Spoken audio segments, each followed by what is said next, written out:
The Ukrainians are battle-hardened veterans who know how to fight. And so we'll see how that plays out.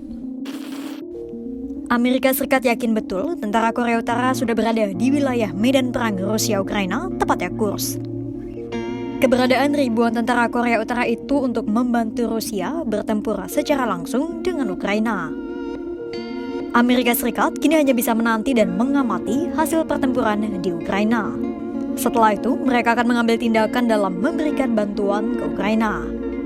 Sementara, kiriman pasukan Korea Utara ke Rusia sekaligus menunjukkan kedekatan kedua negara di kancah diplomatik. Kedekatan Korea Utara dan Rusia juga ditunjukkan lewat pertemuan dadakan antara Menteri Luar Negeri Korea Utara Choi Son-hui dengan Presiden Rusia Vladimir Putin pada Senin 4 November 2024. Bagaimana cerita lengkapnya?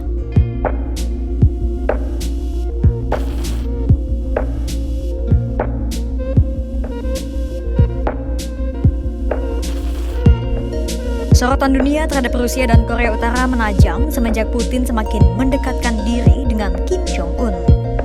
Keduanya semakin mesra usai Rusia menerima sejumlah sanksi dari negara-negara barat dan seolah terisolasi dari dunia internasional.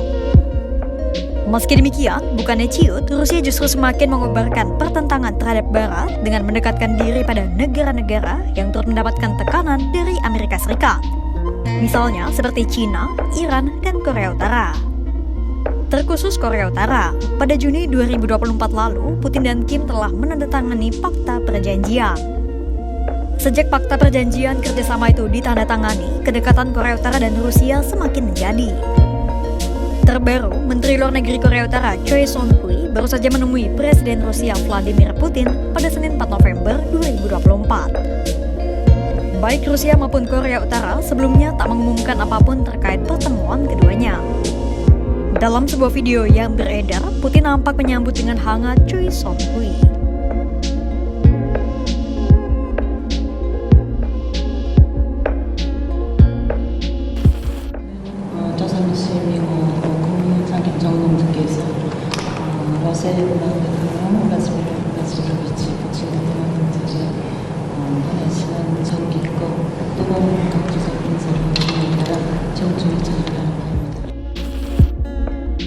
Pertemuan dadakan itu terjadi di tengah tajamnya tuduhan Amerika Serikat dan Korea Selatan terkait pengiriman belasan ribu tentara Pyongyang ke Moskwa. Putin tak mengiyakan dan juga tak mengelak tuduhan itu. Meski demikian, Putin menegaskan bahwa Rusia bebas melaksanakan fakta kerjasama yang ia bangun bersama Korea Utara.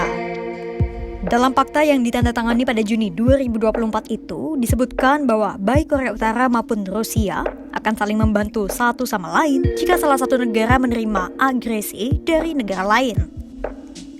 Menganut pada fakta pertahanan itu pula, jika Korea Utara benar mengirim pasukannya, Rusia disebut akan membalasnya dengan mengirim teknologi nuklir sebagai imbalan. Kerja sama serupa pun telah terjalin antara Rusia dengan Iran dalam peluncuran roket Soyuz. Roket itu meluncur pada Selasa 5 November 2024 di Rusia Timur Jauh untuk membawa sepasang satelit Iran ke orbit.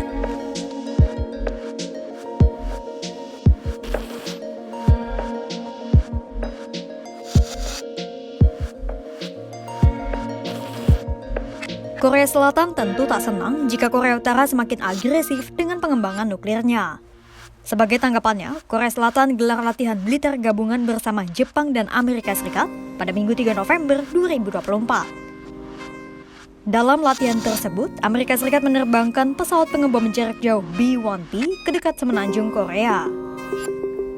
Usai gelaran latihan militer gabungan itu, belum ada langkah lain yang diambil Amerika Serikat dan sekutunya. Namun, menurut juru bicara Pentagon, Majen Pat Ryder, Amerika Serikat akan menantikan terlebih dahulu hasil pertempuran tentara Korea Utara dengan Ukraina. Placing these additional, 10 to 11 to 12,000 forces in Kursk is definitely something from a combat capability standpoint that could be significant, but a lot of that will depend on how those forces are employed, how they're integrated into the Russian command and control. And of course, if the Ukrainians, if the past is any indicator of the future, The Ukrainians are battle-hardened veterans who know how to fight, and so every indication that they will continue to defend Ukrainian sovereignty and continue to defend Kursk, the territory that they've taken. And so we'll see how that plays out. Kemesraan Rusia dengan negara-negara seperti Korea Utara, Iran, dan Cina membuat rival mereka khawatir. Amerika Serikat yang bersekutu dengan Korea Selatan dan Ukraina tak bisa tinggal diam usai menerima laporan pengerahan pasukan Korea Utara ke Rusia.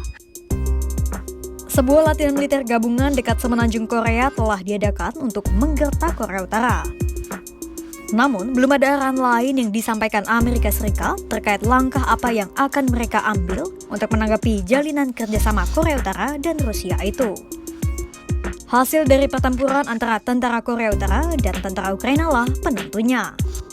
Untuk itu, simak terus perkembangan perang Rusia-Ukraina hanya di kanal YouTube Kompas.com.